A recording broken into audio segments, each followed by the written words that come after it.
Hey guys, grabe sobrang most anticipated ko to. If nakikita niyo yung mga ad ng Balbakwa King sa Facebook, pareho tayong matakaw. This is it. Pabili ako sa Grab. Good Lord.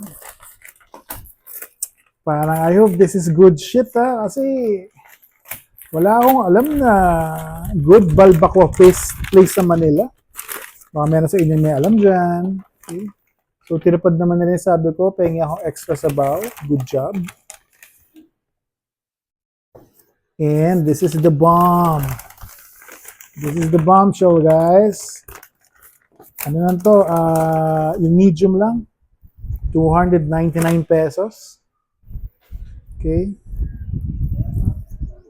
Saan na to eh? Saan ba to? Pangalan niya is ano eh. Pang weird nga eh. Pangalan niya is Island Grill. But yung Facebook ad niya eh, na ulit-ulit is Balbakwa King. Catchy, no? Sobrang limpak-limpak siguro yung ginastos ng may-ari for the Facebook ads kasi I'm seeing it like magdamag sa Facebook ko. Yun, let's hope masarap pa. Let's cross our fingers kasi super ano ko talaga to. Super. Pinapangarap ko to buong linggo. Nala. Oh my God, my golly.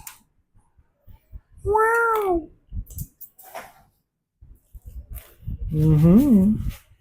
Smells good. Smells fragrant. Okay. It has a pata. May isa na siyang isang pata. May na siyang mga balat-balat. May na siyang laman.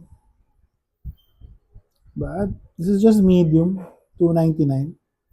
Buto yung nagsayang ako. Wala palang kasamang kanin to. Man natin.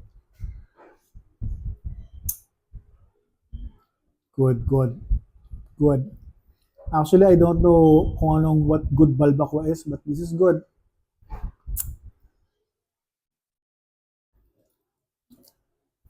Again, this is Balbakwa King. Balbakwa King.